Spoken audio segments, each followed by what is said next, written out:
We're live. Thumbs up, live. Welcome, Tuesday, July 7th, 2020, to the Remodelers Show. Happy birthday to my eldest son, Thomas. Turns 14 today.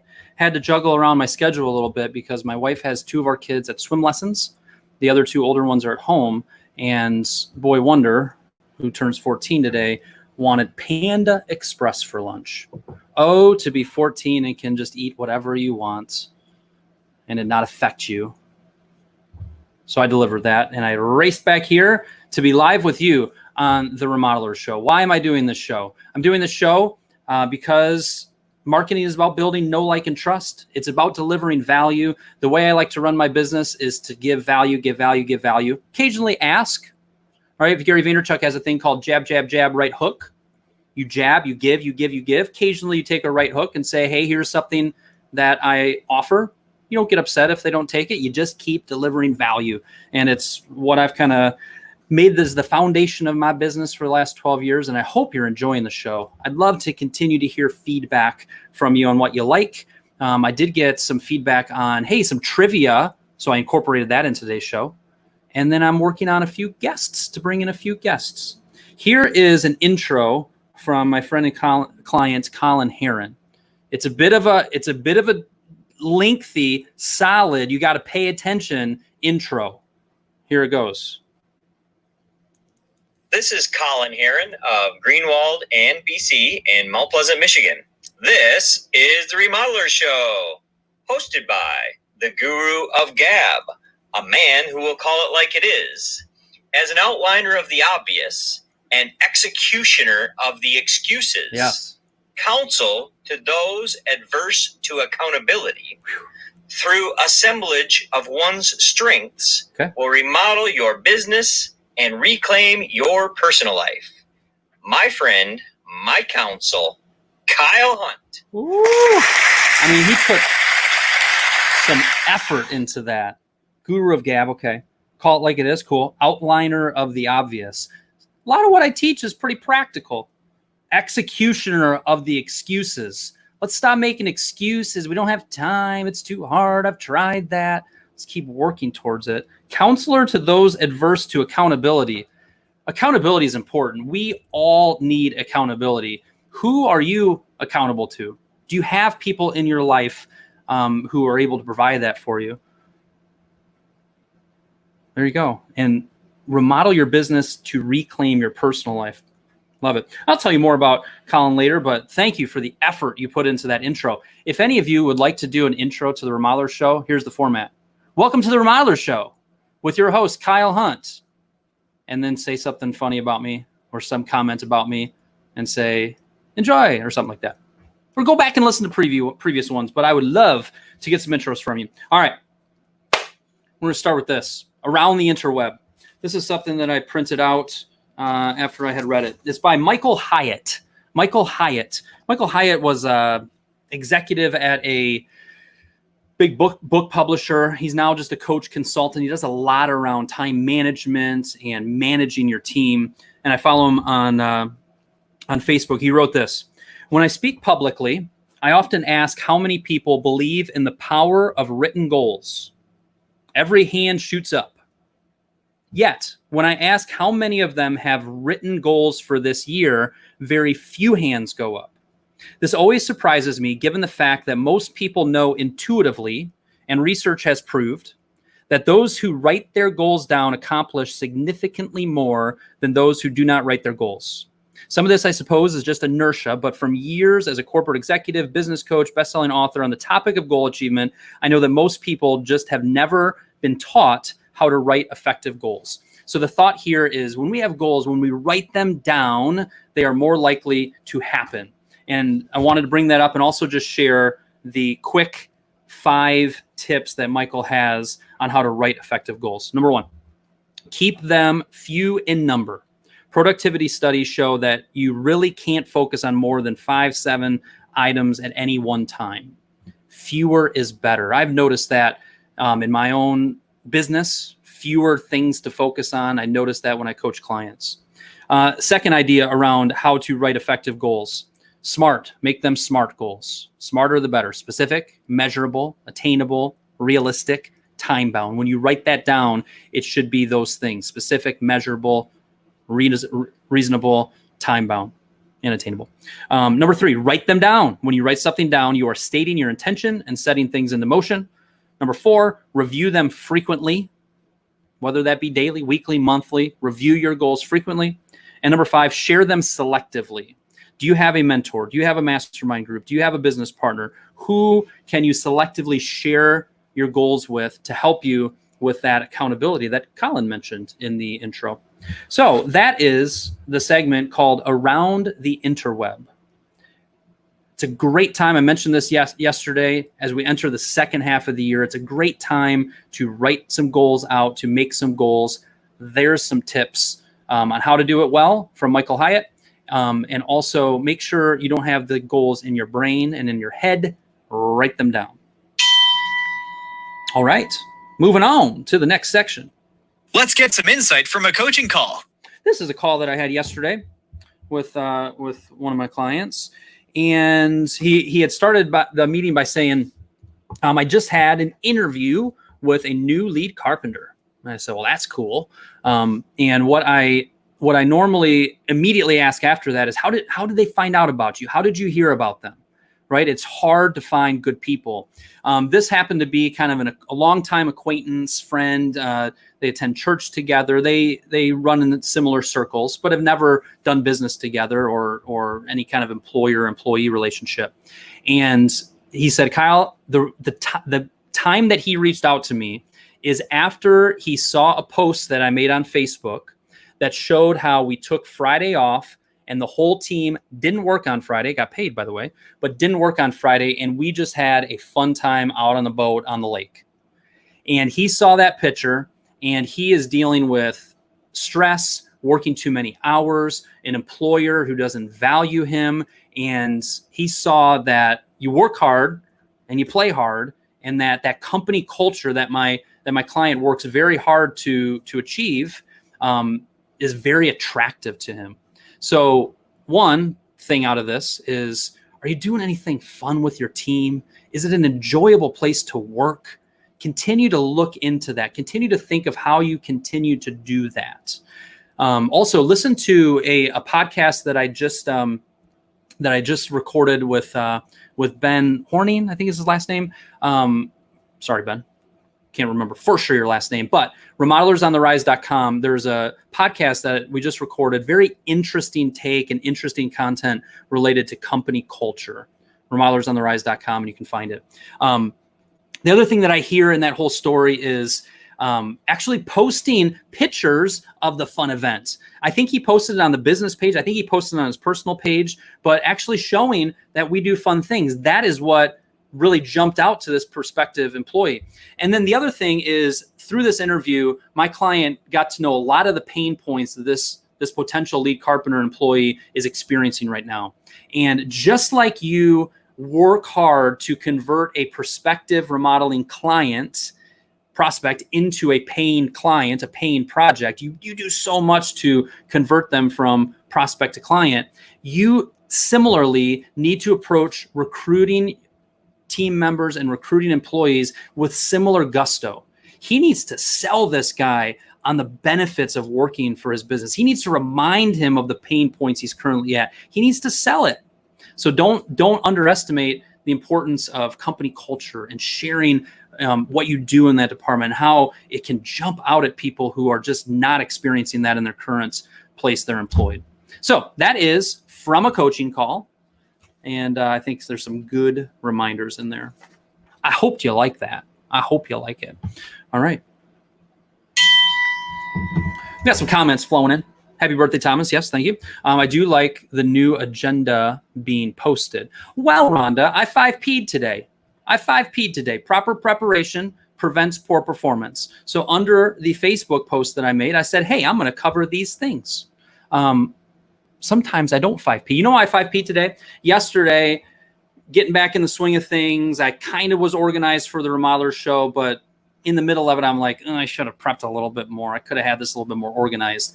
And I didn't like that feeling. So this morning, I really hit it and had everything 5P'd and organized, which also allowed me to be proactive with letting people know what topics I was covering. So I'm glad you noticed that. And we all had to fight to properly prepare, right? This goes when we're kicking off a new job. Are we 5P'ing it? Have we 5P'd our schedule for the week? Have we 5P'd our schedule for today? That 5P is a phrase that I've talked about on the Remodeler Show. That is a really good phrase to embed into your company fabric. Praising people when they do 5P, for everybody in your team to understand what that actually means. So cool. Love Michael Hyatt. Great facts about goals. Cool. All right. I had a request yesterday when I said, is there anything that you kind of would like to add to the Remodeler Show? And Michael Anschel said, you could do some trivia. And Bailey and I were talking about that. I'm like, how would we do trivia? We'll keep thinking about that. But what did come to mind is a little segment that we're adding to the Remodeler Show called This Day in History. Did you know? On July 7th, 1930, construction of the Hoover Dam began. I have never seen the Hoover Dam, but reading up on it, the importance of it, the amount of selling that need to happen to Congress and the Senate, and the commonality of all the states and everybody agreeing to this. There was problems they were trying to solve with it. There were concerns that some states had with it.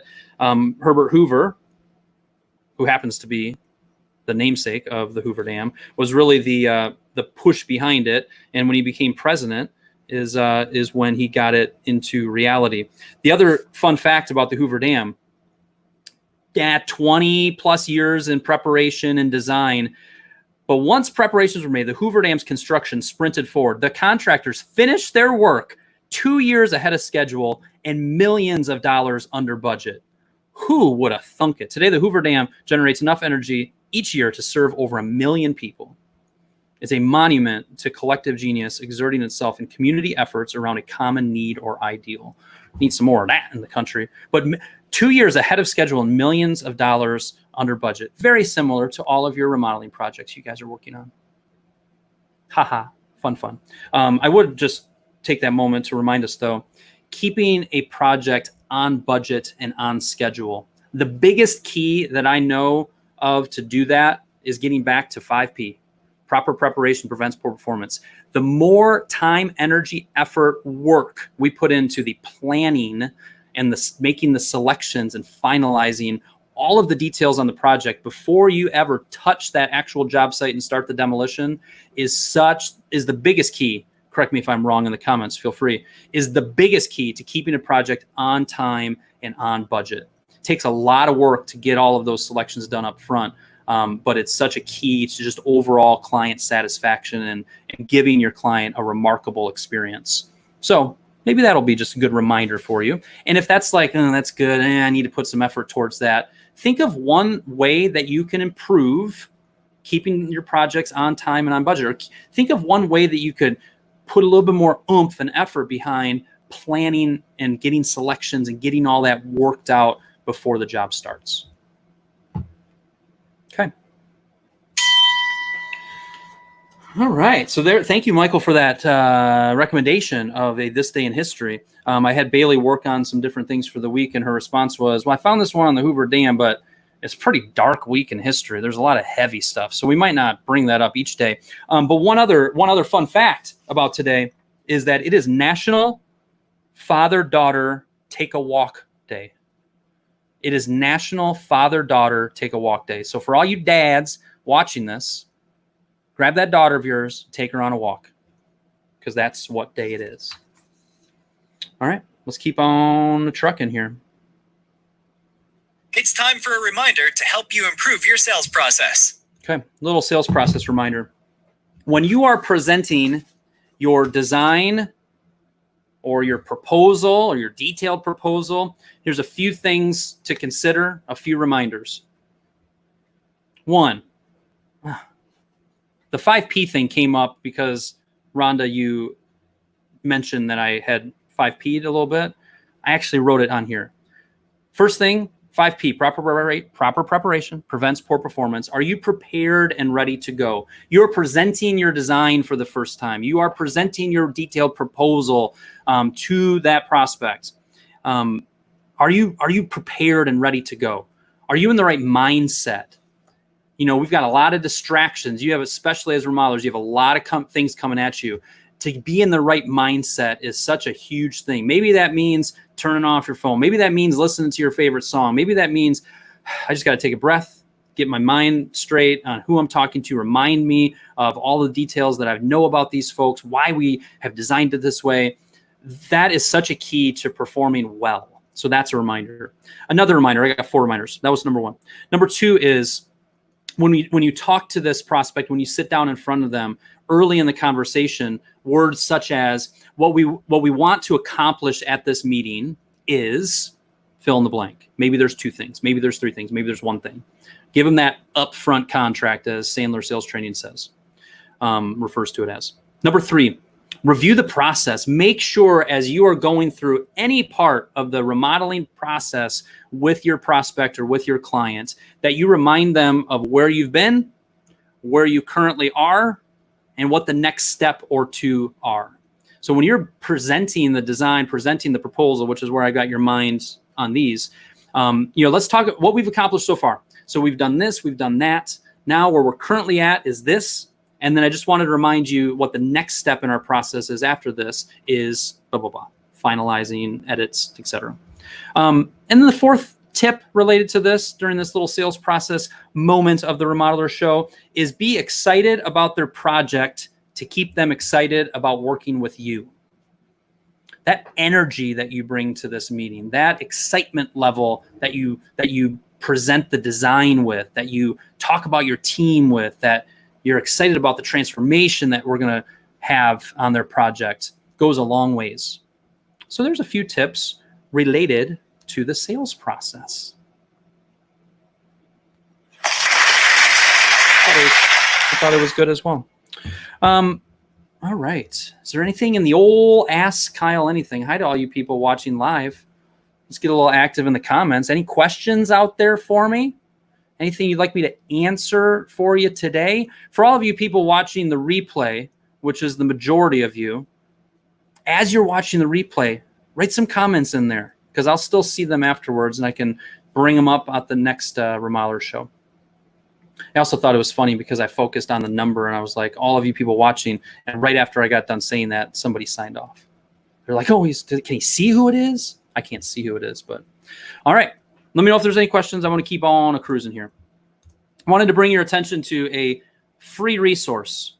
If you go to Remodelers with an S, Remodelers Vault, VAULT.com, remodelersvault.com, you will see, and you will be able to access, once you apply to be in there, a vault of templates, tools, resources spanning from sales process to financials, field production, marketing, estimating, design, HR, your team, work-life balance, other processes and systems, a link to previous webinars, and you just have free access to it. It is a free little program, little vault that we set up just to give you templates, tools, resources to help you improve your remodeling business.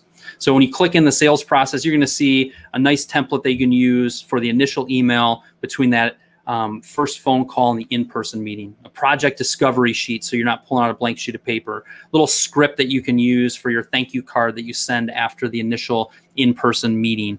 Opinion of probable cause, some project development agreement examples, a remodeling contract. There's a lot of good stuff in here. So go to remodelersvault.com. The only requirement is you have to be a remodeler. And you also need to be part of the Remodelers Community Facebook group. So there you go. Bailey just asked a question. Let's see. Bailey, I like it when you comment. Bailey is my marketing director, employee extraordinaire. And she goes, what song do you listen to change your mindset? Song do I listen to? Let's pull them up. I have a healthy dose of Christian singer-songwriters, Andrew Peterson, a lot of people that I love.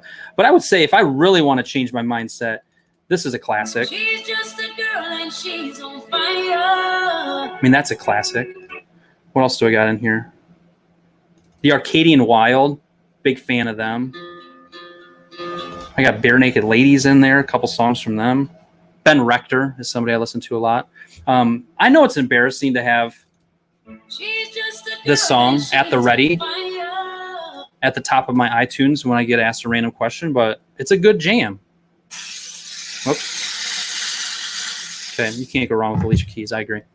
All right, let's keep on cruising our way through the Remodeler Show.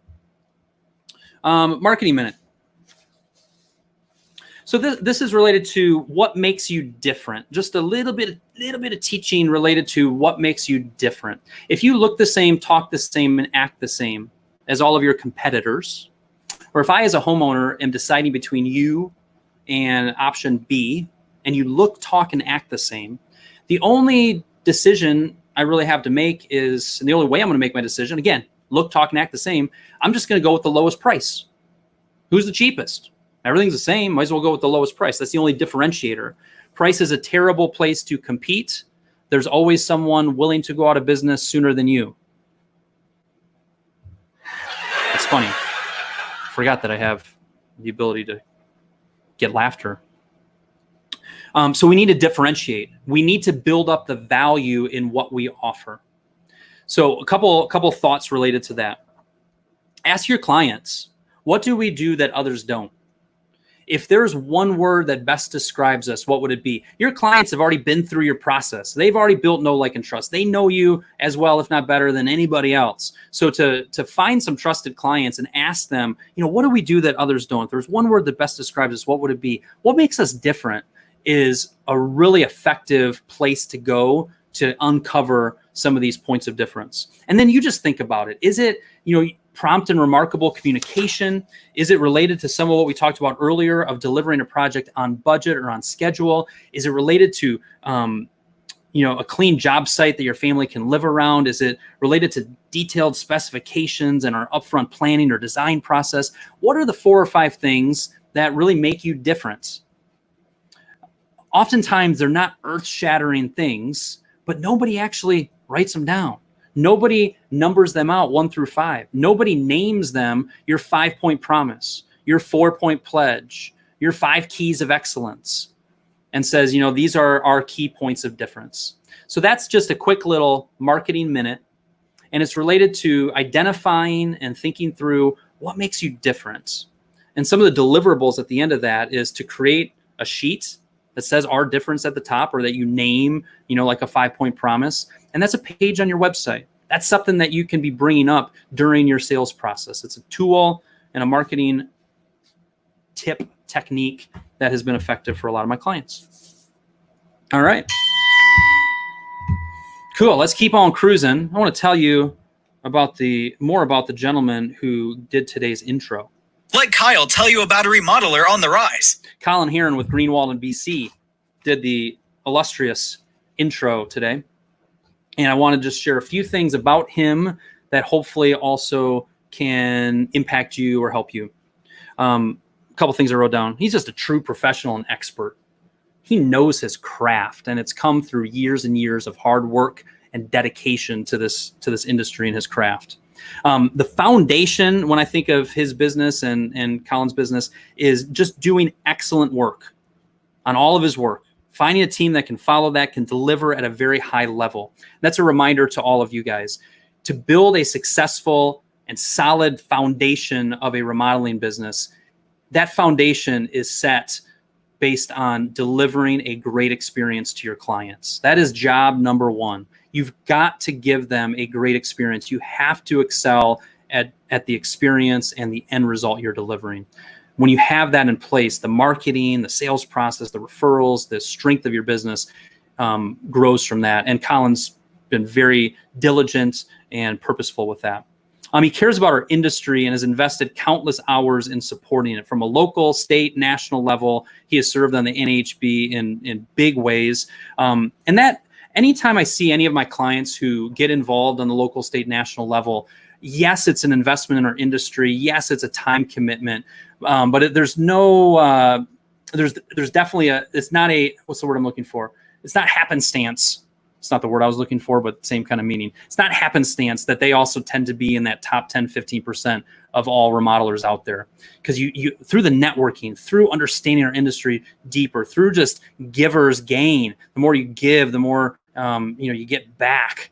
So that's something that he's cared a lot about. He knows his numbers. He knows his numbers. I don't know if there's another client of mine who can dissect a P&L and job costing and cost of goods sold and markup and margin better than Colin. And that is a key to running a profitable, successful remodeling business. If that is a weakness of yours, go buy Markup and Profit by Michael Stone. I've done podcasts and written content related to organizing your financials. Look up Profit First with Sean Van Dyke. Get involved in knowing your numbers.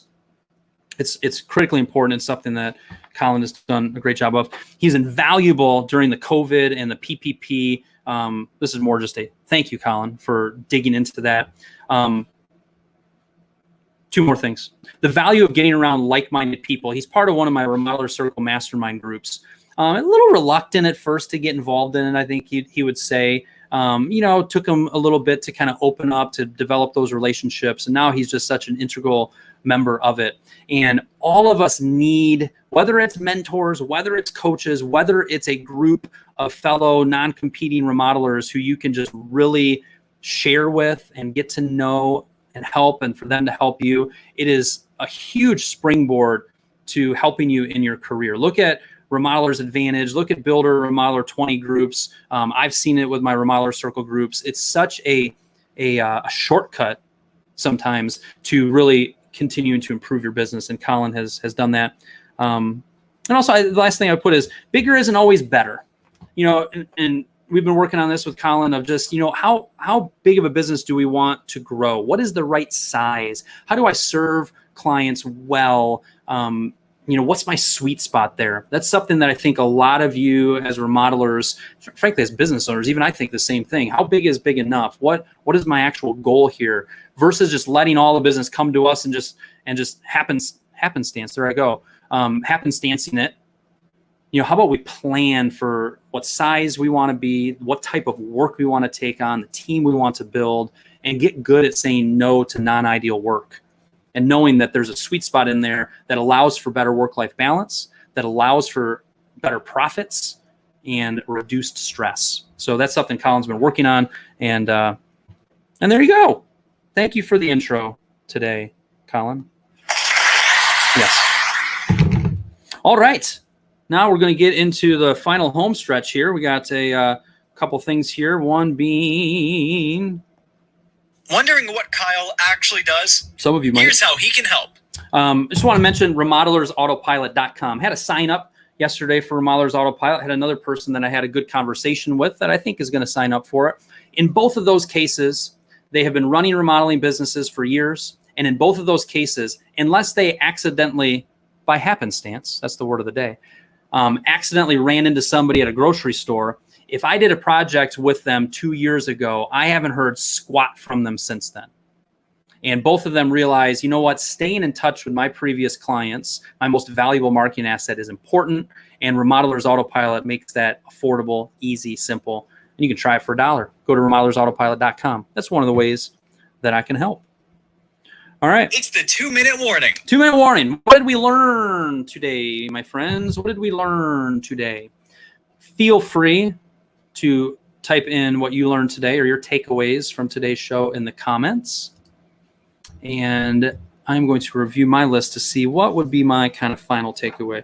It is National Father-Daughter Take a Walk Day. So let's execute that if that is applicable to your life. This idea of creating written goals, keeping them few in number, making them SMART goals, specific, measurable, attainable, realistic, time-bound, writing them down, reviewing them frequently, and sharing them selectively for some accountability, I think is something that we all inherently know, but few of us do it. And what a great time as we enter a second half of the year to do that. So those would be my kind of key takeaways. And that 5P, proper preparation prevents poor performance, was a little bit of a recurring theme as well today. I enjoyed it. I hope you all enjoyed it. And I'll be back tomorrow at 12 o'clock p.m. Eastern Standard Time. If you heard something you liked on today's show, 1, type it in the comments, please. And 2, go out there and implement it. See ya.